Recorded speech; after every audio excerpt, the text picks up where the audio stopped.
1988년 3월 일본 나고야. 당시 이 도시는 안정된 경제 성장의 여파 속에서 평화로운 일상을 누리고 있었습니다. 주택가에는 늘 아이들의 웃음소리가 울려 퍼졌고 사람들은 서로 안부를 묻고 작은 정을 나누며 하루를 이어갔습니다.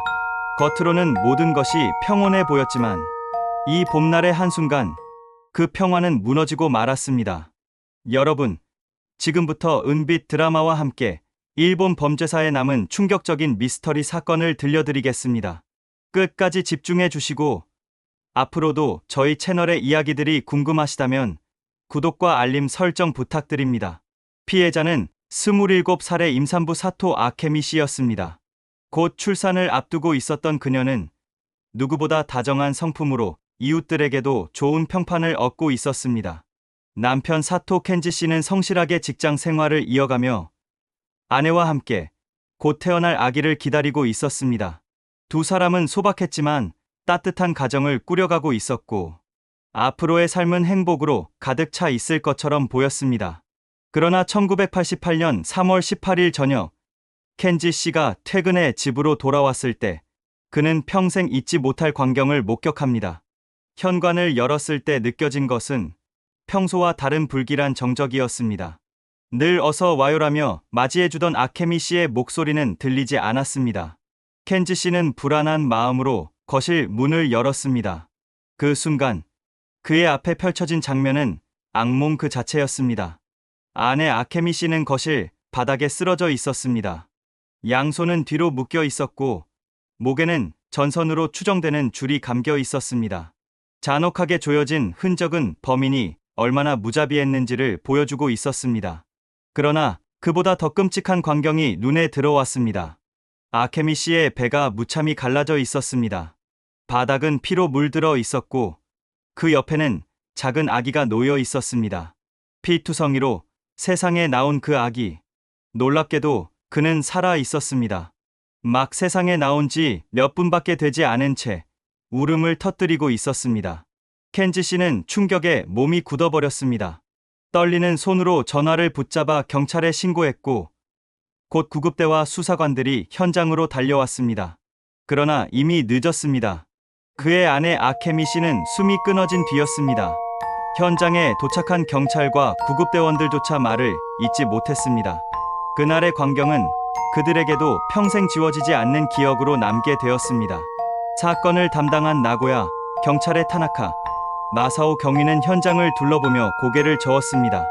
방 안은 어지럽혀져 있었지만 강도의 흔적은 보이지 않았습니다. 금품은 그대로 남아 있었고 귀중품도 건드려지지 않았습니다. 범인의 목적은 재산이 아니었습니다. 그렇다면 도대체 왜 그녀를 노린 것일까요? 이웃 주민 다카하시 요시코 씨는 그날 밤 경찰에게 말했다고 합니다. 저녁 무렵 집 앞을 지나던데 사토 씨 댁에서 이상한 소리가 난 것 같았어요. 하지만 설마 이런 일이 벌어질 줄은 몰랐습니다. 주민들의 얼굴에는 두려움이 가득했습니다. 언론은 즉시 사건을 대대적으로 보도했습니다. 신문과 방송은 나고야 임산부 살인 사건이라는 이름으로 헤드라인을 장식했습니다. 사람들은 충격에 빠졌고 평범한 가정집에서 일어난 참혹한 범행은 도시 전체를 공포 속으로 몰아넣었습니다. 경찰 조사에서 켄지 씨는 눈물을 흘리며 이렇게 말했습니다. 제가 집에 있었더라면 아케미를 그리고 우리 아이를 지킬 수 있었을 텐데. 그의 절망 섞인 목소리는 주변 사람들의 가슴을 무겁게 만들었습니다. 그날 밤 나고야의 주택가는 결코 이전과 같은 평온을 되찾을 수 없었습니다. 사건은 단순한 살인이 아니었습니다. 사람들의 일상을 송두리째 뒤흔든 공포였기 때문입니다. 범인은 누구였을까요? 무슨 이유로 그녀의 생명을 앗아갔던 것일까요? 그리고 왜 갓 태어난 아기를 피투성이 속에 홀로 남겨둔 채 떠나야 했던 것일까요? 경찰은 사건 직후 피해자의 남편 사토 켄지를 가장 먼저 용의선상에 올렸습니다. 아내가 살해된 시각에 켄지 씨는 어디에 있었을까? 만약 그가 집에 있었다면 혹은 짧은 시간이라도 집에 다녀왔다면 상황은 달라질 수 있었습니다. 켄지 씨는 회사에서 근무 중이었다고 말했습니다. 그의 주장대로라면 퇴근 시간까지는 사무실을 벗어난 적이 없다는 것입니다. 경찰은 이를 검증하기 위해 회사 동료들을 불러 조사했습니다. 직속 상사 야마모토 슈이치는 이렇게 증언했습니다. 그날 오후에도 켄지 씨는 제 눈앞에서 보고서를 작성하고 있었습니다. 시간까지 분명히 기억합니다. 도저히 자리를 비울 수 없는 상황이었습니다. 또 다른 동료 카와구치 마코토 역시 말을 보탰습니다. 오후 내내 옆자리에 앉아 있던 제가 기억합니다. 그가 회사 밖으로 나간 일은 없었습니다. 출입 기록 또한 그의 알리바이를 뒷받침했습니다. 전자카드로 남은 기록은 그가 사건이 벌어진 시간에 회사 건물 안에 있었음을 보여주고 있었습니다. 이로써 남편은 용의선상에서 제외될 수밖에 없었습니다. 그러나 경찰 내부에서는 여전히 그에 대한 의혹을 거두지 못했습니다. 담당 수사관 타나카 마사오 경위는 훗날 이렇게 회상했습니다. 분명히 그는 충격을 받았지만 이상하리만큼 침착했습니다. 아내와 아이를 동시에 잃은 남자가 그렇게 차분할 수 있을까요? 솔직히 말해 그의 태도는 제게 의문을 남겼습니다. 하지만 태도만으로 누군가를 범인으로 단정할 수는 없었습니다. 결국 경찰은 새로운 단서를 찾기 위해 수사의 방향을 바꿨습니다. 사건 현장에는 강도의 흔적이 없었습니다. 금품은 그대로였고 집 안의 귀중품도 손대지 않은 채 남아 있었습니다. 경찰은 원한 관계일 가능성에 주목했습니다. 혹시 누군가 피해자 사토 아케미와 갈등을 빚고 있었던 것은 아닐까? 친구와 친척, 직장 동료들까지 수사가 확대되었습니다. 하지만 누구도 그녀를 해칠 만한 이유가 없었습니다. 오히려 아케미 씨는 성실하고 따뜻한 성격으로 알려져 있었습니다. 이웃들에게도 호감을 샀고 친척들과도 두터운 관계를 유지했습니다. 원한에 의한 범죄라는 가설은 점점 설득력을 잃어갔습니다. 그 무렵 경찰은 주목할 만한 증언을 확보했습니다. 피해자 아랫집에 살던 다카하시 요시코가 기억을 떠올린 것입니다. 사건이 있던 날 오후 어떤 남자가 우리 집 문을 두드렸어요. 낯선 얼굴이었는데 여기 나카무라 씨 댁이죠? 라고 묻더군요. 하지만 우리 집에는 나카무라라는 사람이 산 적이 없습니다. 이 증언은 경찰을 긴장시켰습니다. 그 남자는 누구였을까요? 왜 존재하지 않는 이름을 대며 집을 찾았던 것일까요? 혹시 단순히 잘못 찾아온 것이 아니라 애초부터 피해자의 집을 노리고 접근한 것은 아니었을까요? 타나카 경위는 요시코 씨에게 몇 번이고 얼굴을 떠올려 달라고 부탁했습니다. 하지만 그녀의 기억은 흐릿했습니다. 평범한 남자였던 것 같아요. 키는 보통이었고 옷차림도 흔했습니다. 얼굴은 솔직히 잘 떠오르지 않아요. 단지 목소리가 낮고 무거운 느낌이었어요. 이 모호한 단서는 사건의 새로운 국면을 여는 듯했지만 동시에 막다른 길로 이끌었습니다. 얼굴을 특정할 수 없는 목격담은 결국 범인을 좁히는데 큰 도움이 되지 못했기 때문입니다. 그럼에도 불구하고 경찰은 범행의 성격을 분석하며 여러 가설을 세웠습니다.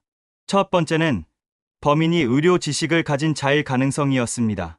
아케미 씨의 배를 갈랐다는 사실은 단순한 폭행으로 설명하기 어려웠습니다. 해부학에 관한 최소한의 지식이 있어야 가능한 행위였습니다. 경찰은 인근 병원과 의과대학, 심지어 수의사들까지 조사했습니다. 의대생 명단을 확보하고 해당 시간대의 행적을 확인하기도 했습니다. 그러나 누구도 범인과 연결되지 않았습니다. 두 번째는 무자비적이고 우발적인 살인일 가능성이었습니다. 하지만 지나치게 잔혹한 수법은 우발적인 범죄로 보기에는 설명이 되지 않았습니다. 마치 특정한 목적을 가진 의도적 살인처럼 보였습니다. 사건을 조사하던 경찰 간부 스기야마 고지는 이렇게 말했습니다. 이 범인은 흔적을 남기지 않으려 했습니다. 도구는 철저히 준비되어 있었고 집을 어지럽혔지만 실제로는 금품을 건드리지 않았습니다. 저는 이것이 계획적인 범죄라고 생각합니다. 하지만 수사가 진행될수록 경찰은 점점 벽에 부딪혔습니다. 알리바이가 확실한 남편, 원한이 없는 피해자의 주변, 그리고 정체를 알 수 없는 목격자의 기억. 모든 길이 막혀버린 듯 보였습니다. 사건은 단순한 가정 내 범죄가 아니었습니다. 누군가의 집요한 의지와 목적을 알 수 없는 계획이 얽힌 범죄였습니다. 그러나 그 실체는 그림자처럼 사라져 버렸습니다. 1988년 나고야, 사토 아케미의 죽음은 그렇게 수수께끼로 남았고, 사건은 점점 미궁 속으로 빠져들고 있었습니다. 사건은 발생 직후 곧바로 지역 언론에 보도되었습니다. 그러나 그것은 단순히 나고야에 국한된 소식이 아니었습니다. 임산부가 살해되고 갓 태어난 아기가 피투성이 속에서 발견된 충격적인 범행은 전국적인 파장을 일으켰습니다. 다음 날 아침, 일본 전역의 주요 신문 일면에는 굵은 글씨로 이렇게 적혀 있었습니다. 나고야 임산부 살인 사건, 신생아는 기적적으로 생존. 이 기사는 사람들의 눈을 사로잡았고 사회 전체를 충격에 빠뜨렸습니다. 신문 기자 이시다 요에이는 당시 취재 현장을 이렇게 회상했습니다. 우리는 경찰 발표를 듣고도 믿을 수 없었습니다. 임산부의 배가 갈라져 있었고 아기가 살아남았다니. 일본 사회에서 들어본 적 없는 끔찍한 사건이었죠. 텔레비전 뉴스는 저녁마다 이 사건을 다뤘습니다. 리포터들은 피해자의 집 앞에 모여들어 현장을 중계했고 방송 카메라는 경찰이 드나드는 장면을 클로즈업했습니다. 집 앞을 지나는 이웃 주민들은 얼굴을 가린 채 카메라를 피했습니다. 사건 현장은 순식간에 전국의 이목이 집중되는 장소가 되어 버렸습니다. 이웃 주민 다카하시 요시코는 기자들에게 짧게 말했습니다. 정말 무서워요. 바로 옆집에서 이런 일이 일어나다니. 어젯밤부터 제대로 잠을 잘 수가 없습니다. 요시코 씨만이 아니었습니다. 주변의 젊은 부부들, 특히 임신한 아내를 둔 가정들은 극도의 불안에 휩싸였습니다. 사건의 잔혹함은 마치 경고처럼 다가왔습니다. 혹시 우리에게도 이런 일이 벌어지면 어떡하지? 사람들은 문단속을 2번, 3번 확인했고 아이를 둔 가정은 낯선 사람의 발소리에조차 몸을 떨었습니다. 사건의 여파는 지역을 넘어 일본 사회 전체로 확산되었습니다. 신문은 연일 괴이한 살인사건, 전례 없는 잔혹 범죄라는 제목으로 보도를 이어갔습니다. 잡지사들은 사건을 심층 취재한다며 경찰 관계자와 이웃 주민들을 찾아다녔습니다. 심지어 일부 주간지는 의료 지식을 가진 범인의 소행, 사교 집단의 의식 살인과 같은 선정적인 추측을 대서특필하기도 했습니다. 대중의 불안은 점점 더 커져갔습니다. 거리의 대화 주제는 온통 나고야 사건 이야기뿐이었습니다. 버스 정류장, 시장, 회사 구내식당까지 사람들은 피해자의 이야기를 입에 올렸습니다. 정말 무섭다. 도대체 누가 그런 짓을 저질렀을까? 공포와 호기심은 순식간에 일본 전역으로 퍼져나갔습니다. 이런 분위기는 경찰에도 압박으로 작용했습니다. 나고야 경찰청장 오카다 히로유키는 기자회견을 열고 대중 앞에 섰습니다. 그는 차분히 상황을 설명하며 시민들의 불안을 잠재우려 했습니다. 현재 수사관들이 총력을 다해 사건을 수사하고 있습니다.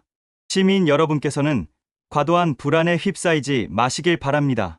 그러나 차분한 어조에도 불구하고 기자들의 질문은 거셌습니다. 왜 범인을 잡지 못했습니까?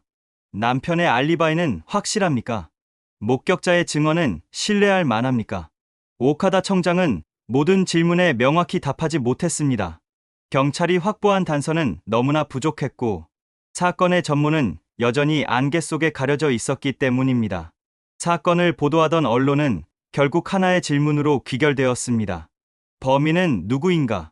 하지만 답은 나오지 않았습니다. 대중은 점점 더 불안해졌습니다. 집을 나서기도 두려워했고 밤마다 인기척만 느껴져도 불을 켰습니다. 특히 임산부들은 혼자 외출하는 것을 꺼리게 되었고 가족들은 그들을 보호하기 위해 외출 동행을 자처했습니다. 이웃 주민 나카지마 아키라는 기자에게 이렇게 말했습니다. 저희 아내도 임신 중입니다. 이 사건을 접하고 난 뒤 저는 절대 아내 혼자 다니게 두지 않습니다. 밤에는 꼭 제가 데리고 다닙니다. 사건은 단순한 살인을 넘어 사회 전체의 생활 방식을 바꾸고 있었습니다. 그러나 이런 불안 속에서도 사건의 실체는 여전히 드러나지 않았습니다. 언론의 보도는 자극적이었고 사람들의 상상은 점점 더 부풀려졌습니다. 범인이 누구인지, 왜 그랬는지, 진실이 밝혀지지 않은 상태에서 추측만이 사람들 사이를 떠돌았습니다. 결국 일본 사회 전체가 하나의 미스터리 속에 갇히게 된 것입니다. 경찰은 사건 직후부터 대규모 수사본부를 설치했습니다. 수십 명의 수사관들이 투입되어 현장 감시, 주변 탐문, 용의자 색출에 나섰습니다. 그러나 시간이 흐를수록 수사는 벽에 부딪히고 있었습니다. 사건 현장에서 확보된 지문은 모두 가족이나 경찰, 구급대원의 것이었습니다. 혈은 역시 피해자와 아기 것 외에는 발견되지 않았습니다. 범인이 남긴 흔적은 거의 없었습니다. 마치 범인은 처음부터 모든 것을 계획한 듯 흔적을 철저히 지운 것처럼 보였습니다. 경찰은 여러 가설을 세웠습니다. 첫 번째는 의료 지식을 가진 자의 범행이라는 가설이었습니다. 피해자 아케미의 배를 가른 방식은 무작정 칼을 휘두른 흔적과는 달랐습니다. 비록 정교하다고 말하기는 어려웠지만 최소한 인체의 구조를 알고 있는 사람이 아니라면 시도하기 어려운 행위였습니다. 이 때문에 경찰은 인근 병원과 대학병원을 집중 조사했습니다. 의사, 간호사, 의대생, 심지어 수의사까지 대상을 넓혔습니다. 나고야 대학 의과대학에서 수사협조를 맡았던 하라다 요이치 교수는 이렇게 말했습니다. 칼자국의 깊이나 위치를 보면 전문적인 외과의사의 솜씨라 하기는 어렵습니다. 그러나 일반인이라면 저런 방식은 알기 힘들지요. 어느 정도 해부학 지식을 갖춘 사람일 가능성이 있습니다. 하지만 조사는 성과를 내지 못했습니다. 수많은 의료 관계자가 조사받았지만 누구도 범인과 연결되지 않았습니다. 두 번째는 종교적 의식이나 사이비 집단과 관련된 살인이라는 가설이었습니다. 사건의 잔혹함이 단순한 원한이나 우발적 범행으로 보기 어려웠기 때문입니다. 일부 언론은 아기를 이용한 의식이라는 자극적인 기사를 내보내기도 했습니다. 경찰 역시 혹시 모를 가능성을 배제하지 않고 당시 활동하던 종교단체와 소규모 집단들을 조사했습니다. 하지만 이 역시 아무런 결과를 내지 못했습니다. 의식 살인이라는 가설은 자극적이었지만 실질적인 증거가 부족했습니다. 세 번째는 아기 납치 목적이라는 설이었습니다. 범인이 아기를 빼앗으려 했으나 예상치 못한 상황으로 현장을 떠나야 했다는 추측입니다. 그러나 정작 아기는 현장에 그대로 남아 있었습니다. 이 설 역시 금세 힘을 잃었습니다. 그 와중에 유일하게 남은 단서가 있었습니다. 바로 이웃 주민 다카하시 요시코의 증언이었습니다. 사건 당일 어떤 남자가 문을 두드리며 "여기 나카무라 씨 댁이죠?" 라고 묻고 있었다는 것.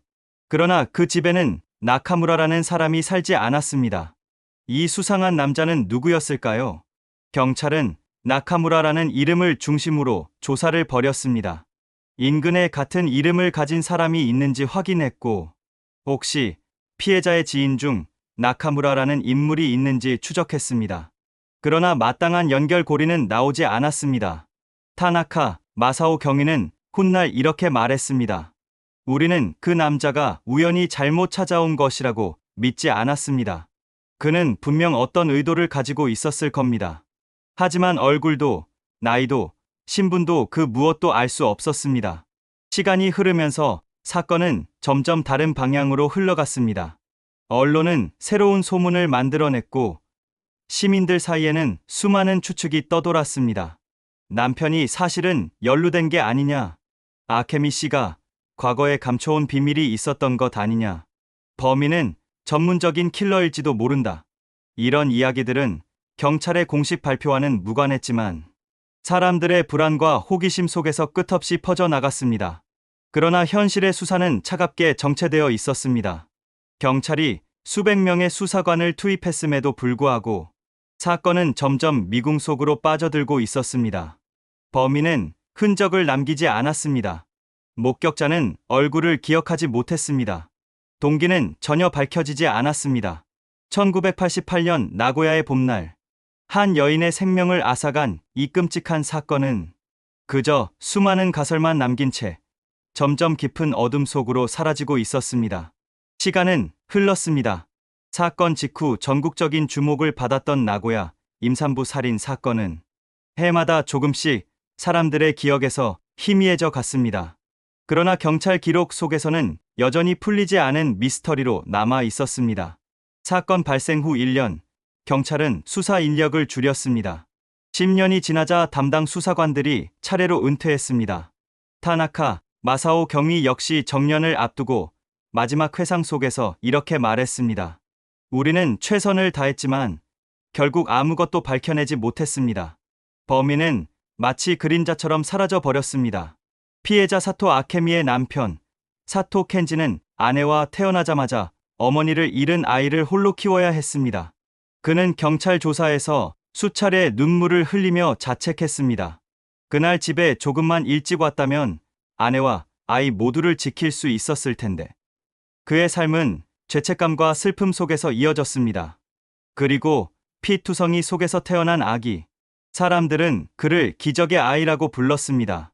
그가 울음을 터뜨리지 않았다면 존재조차 확인되지 못했을 수도 있었기 때문입니다. 세월이 흐르며 아이는 자라 성인이 되었고 이제는 한 사람의 인생을 살아가고 있을 것입니다. 하지만 그의 인생은 태어나는 순간부터 비극으로 시작되었습니다. 자신을 세상에 내어준 어머니의 얼굴을 기억하지 못한 채 영원히 풀리지 않은 사건의 그림자를 지고 살아가야 했습니다. 사건이 발생한 지 25년이 지난 2013년, 일본의 당시 법률에 따라 이 사건은 공소시효가 만료되었습니다. 비록 이후 일본 정부가 살인죄의 공소시효를 폐지했지만 이미 지나버린 사건에는 소급 적용되지 않았습니다. 그 말은 곧 설령 범인이 살아있다 해도 법적으로는 그를 처벌할 수 없다는 뜻이었습니다. 많은 시민들은 분노했습니다. 이토록 끔찍한 살인마를 처벌하지 못하다니 정의가 어디 있단 말인가.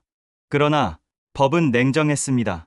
그리고 사건은 그렇게 시간 속에 묻혀버렸습니다. 지금도 사람들은 이 사건을 떠올립니다. 도대체 왜 그런 범행이 벌어졌는지, 범인은 누구였는지, 그날 밤 아케미 씨의 집 문을 열고 들어온 자가 누구였는지. 모든 질문은 여전히 풀리지 않은 채 남아 있습니다. 기자 이시다 요에이는 훗날 칼럼에서 이렇게 적었습니다. 이 사건은 우리 사회에 깊은 상처를 남겼다. 풀리지 않은 미스터리는 단순한 호기심이 아니라 사람들의 마음속에 사라지지 않는 불안을 남긴다. 그리고 지금 30년이 넘는 세월이 흘렀습니다. 범인은 어디에서 무엇을 하고 있을까요? 평범한 얼굴로 이웃과 인사를 나누며 살아가고 있을까요? 아니면 이미 세상을 떠난 과거의 유령으로 남아 있을까요? 그 누구도 알 수 없습니다. 하지만 분명한 것은 있습니다.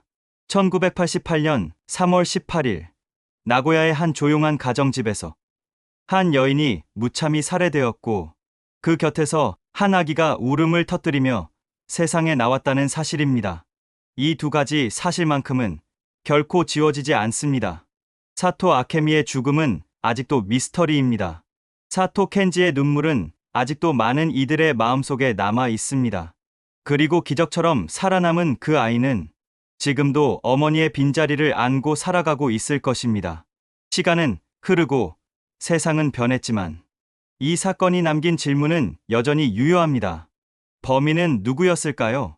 왜 그녀여야 했을까요? 그리고 진실은 과연 어디에 숨어 있는 것일까요? 이것이 1988년 나고야 임산부 살인 사건의 전모입니다. 끝내 밝혀지지 않은 진실, 그리고 지금도 우리에게 남겨진 미해결의 그림자. 여러분은 어떻게 생각하십니까? 범인은 과연 누구였을까요? 여기까지 은빛 드라마였습니다. 앞으로도 세상 곳곳에 숨겨진 실화 기반 미스터리와 드라마틱한 사건들을 전해드리겠습니다. 구독과 알림 설정으로 다음 이야기도 함께 해주시길 바랍니다.